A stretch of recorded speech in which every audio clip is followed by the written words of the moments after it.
Y bueno, los reportajes imprescindibles también están vinculados con los casos más resonantes en la República Argentina. Uno de ellos es el que se están cumpliendo precisamente hoy 7 años de la muerte de Alberto Nisman. Hasta ahora una causa judicial en torno a la muerte donde la justicia inclina la balanza, si se quiere, hacia el asesinato, pero que obviamente todavía hay mucho recorrido en materia judicial para lograr llegar a la verdad. Estamos en comunicación con Gustavo Peretnik, amigo personal de Alberto Nisman. Gustavo, ¿cómo te va? Buen día. Muchas gracias por Hola atendernos. Alejandra, un gusto saludarte. ¿Quién era Alberto Nisman, Gustavo? Era un hombre que estaba dispuesto a llegar hasta el final por sus ideales, y esta personalidad tan especial se fue creando con el tiempo, porque él comenzó siendo un fiscal de una importancia bastante secundaria, pero cuando lo convocaron para el caso AMIA y empezó a crecer su figura casi impensadamente, se transformó en una especie de luchador por la justicia empedernido y sin ningún compromiso, y por eso pagó con su vida por su investigación. Si me permitís agregar, el tema del asesinato está resuelto por la justicia, está demostradísimo, y el hecho de que insistamos en que por favor algún día se sepa la verdad me parece que es casi contraproducente, porque es como quienes dicen, ¿no?, hasta hoy, que quieren algún día saber la verdad de lo que pasó en el atentado a la AMIA, y se sabe perfectamente lo que pasó en el atentado a la AMIA. Lo único que los culpables están protegidos por Irán y no pueden ser sometidos a la justicia, pero es que no es que no se sepa lo que ocurrió. Peor aún, en los últimos días no solamente están protegidos por la justicia, sino que se encuentran con representantes argentinos en Managua, en lo que fue verdaderamente un escupitajo para el trabajo de Nisman, para la justicia argentina y para las esperanzas en que algún día haya justicia al respecto. Fue muy fuerte eso, ¿no? El dato diplomático institucional de estos últimos días. Mira, te cuento que en el 2008 encontraron en Bélgica a un señor que se llamaba Mohsen Rezaei, y la justicia argentina, que en ese momento funcionaba, inmediatamente puso las manos a la obra para tratar de hacer que la Interpol lo capturara, porque él tenía prohibido salir de Irán. Y finalmente, gran decepción, era uno homónimo, no era el Mohsen Rezaei, jefe de las Pasdaran, de estos grupos terroristas armados por Irán. Y bueno, fue una gran decepción, pero por lo menos mostró que la justicia argentina estaba en movimiento. Hoy en día, el verdadero Mohsen Rezaei no solamente que puede viajar a gusto, sino que se encuentra con el representante diplomático del país que fue víctima de su atentado. Yo creo que entraría en el libro de Guinness un tipo de rendición de semejante dimensión. Gustavo, ¿cómo te enteraste vos de la muerte de Nisman ese domingo 18 de enero de 2015? Circunstancias muy trágicas, te diría. Yo estaba de madrugada en Madrid, en un hotel, nevaba, me acuerdo, que agravó incluso la sensación mía de congoja, por tomar un avión de regreso, y en esas 2 horas previas a la salida del hotel, primero recibo un email de un alumno que me pide que le haga contacto con Alberto Nisman para hacer una entrevista. Después recibo un email de Alberto en donde me manda la presentación que estaba por hacer para el Congreso, ante el Congreso, para saber mi opinión. Respondo inmediatamente a mi alumno diciéndole: mira, en este momento Alberto está muy metido en el tema de su presentación en el Congreso, así que te prometo que cuando se libere un poco te consigo la entrevista que me pedís.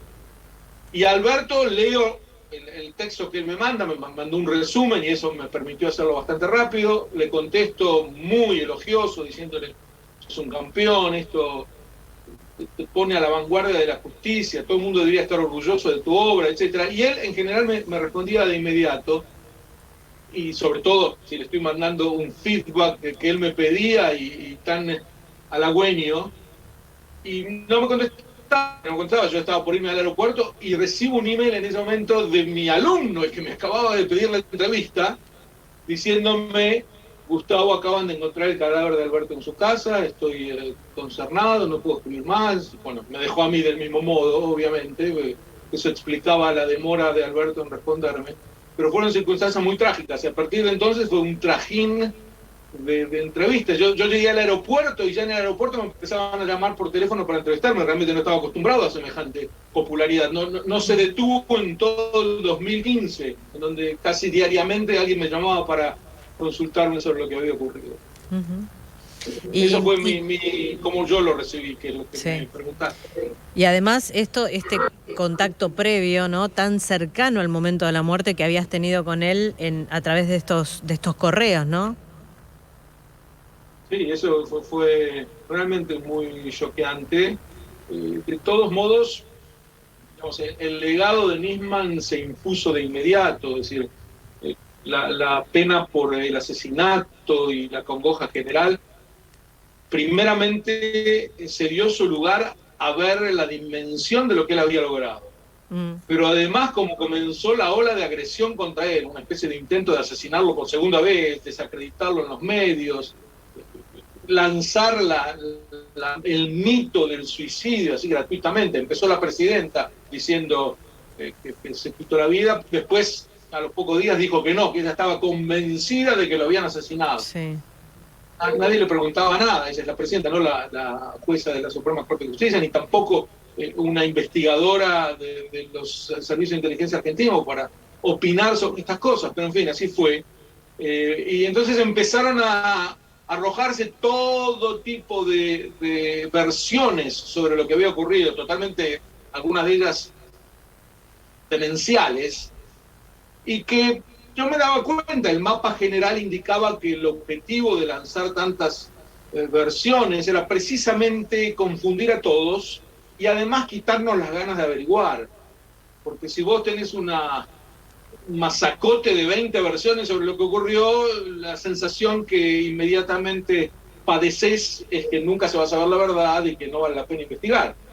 Y lo lograron de algún modo. Sí, eso te iba a decir. Vos sabés que en las últimas horas la DAIA... Aún los bien intencionados empezar a suponer que era imposible llegar a la verdad de lo que había ocurrido. Vos sabés que en las últimas horas la DAIA, precisamente por este 7º aniversario de la muerte de Nisman, y filmó un video, las autoridades, donde hablaban justamente de lo que significa poner tantas dudas sobre una investigación judicial, el no llegar a la verdad definitiva, ¿no? Hoy no sabemos quién mató a Nisman, como no sabemos o no tenemos los culpables de los atentados a la AMIA, a la embajada. Digo, por ejemplo, en el caso con es muy distinto no tener, los dos casos no son similares, porque en un caso hemos llegado a la verdad, y eso es gracias a Nisman. Sí. Digamos, hay un dictamen de 802 páginas, que obviamente nadie se toma el trabajo de leer 802 páginas judiciales, del año 2006, octubre del 2006, en el que están todos los detalles del atentado a la AMIA. Yo en mi libro Matar sin que se note, lo que intenté es novelizar ese dictamen, contar todo lo que ocurrió según el dictamen lo plantea, porque insisto que la gente no va a leer un dictamen. Pero ahí están todos los datos, se sabe. Lo único que no se puede es capturar a los culpables porque están protegidos por un régimen terrorista. Este fue el segundo dictamen de Nisman, en el 2013, en donde muestra que los atentados en la Argentina no eran hechos aislados, sino parte de una red terrorista iraní que operaba en muchos países, y hay muchos ejemplos de esto. Y finalmente, con respecto al asesinato de Nisman, aquí sí que no sabemos exactamente quién apretó el gatillo y quiénes fueron los culpables, pero tenemos muchos culpables a la vista, y tampoco se investigan estas pistas de semiculpables, no personas que lo asesinaron, pero personas que obviamente facilitaron el asesinato. Quitarle la custodia a Nisman durante todo el día, justamente el día del asesinato, es bastante llamativo. Sospechoso. De hecho, claro, y hay muchos puntos de ese estilo que podrían llevar a saber quién lo mató si hubiera una verdadera voluntad de saberlo. De hecho, Gustavo, hasta ahora, si mal no recuerdo, los que están procesados son, bueno, Lagomarsino y los ex custodios, por esto que vos estabas marcando, ¿no? Pero sin embargo, hasta ahí llega hasta ahora la investigación judicial. ¿No se puede avanzar un poquito más?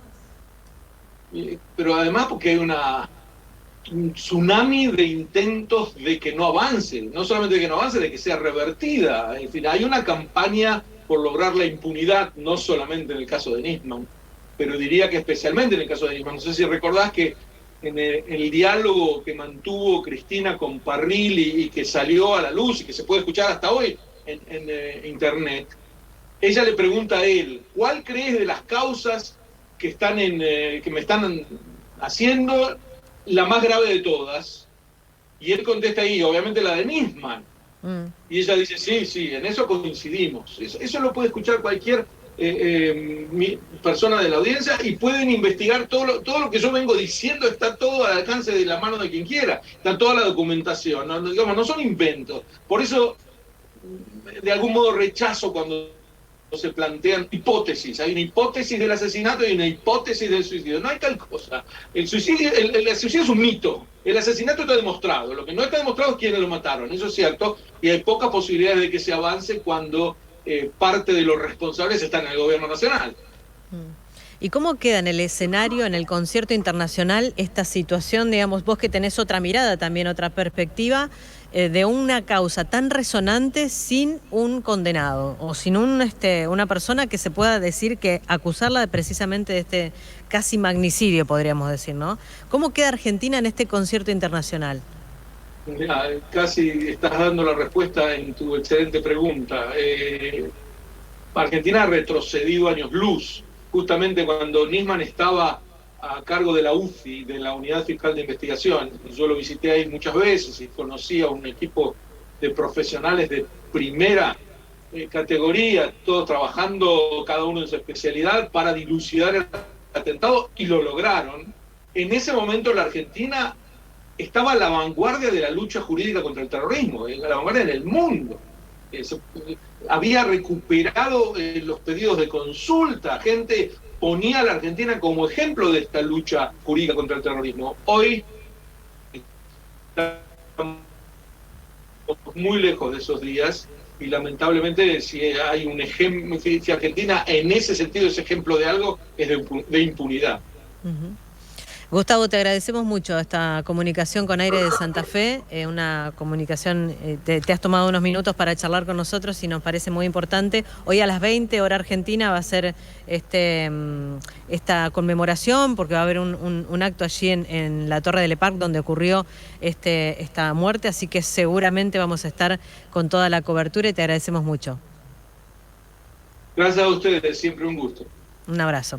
Gustavo Perennik es amigo personal de Alberto Nisman.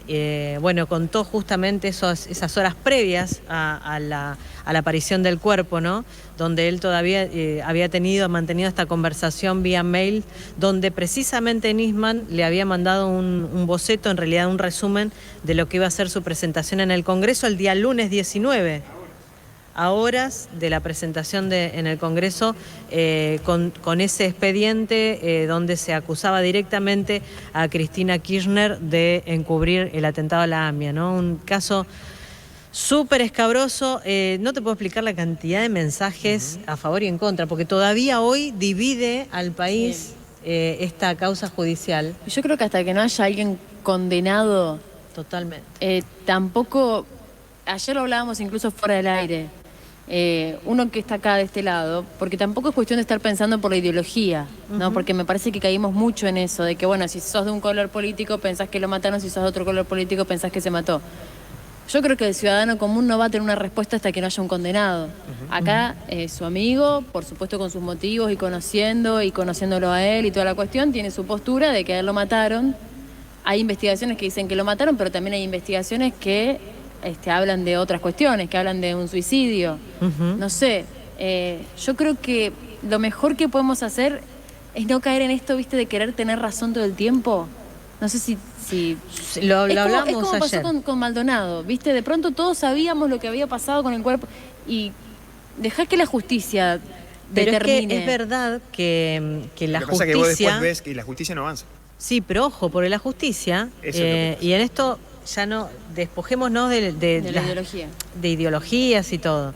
Hasta ahora, es verdad lo que dice Perennik, la justicia hasta ahora tiene demostrado que a Nisman lo mataron. En realidad hubo 2 investigaciones. Una habló de suicidio y la otra, la última investigación, habla de basada en el homicidio. peritaje de gendarmería. Claro, pero también hubo previo una investigación.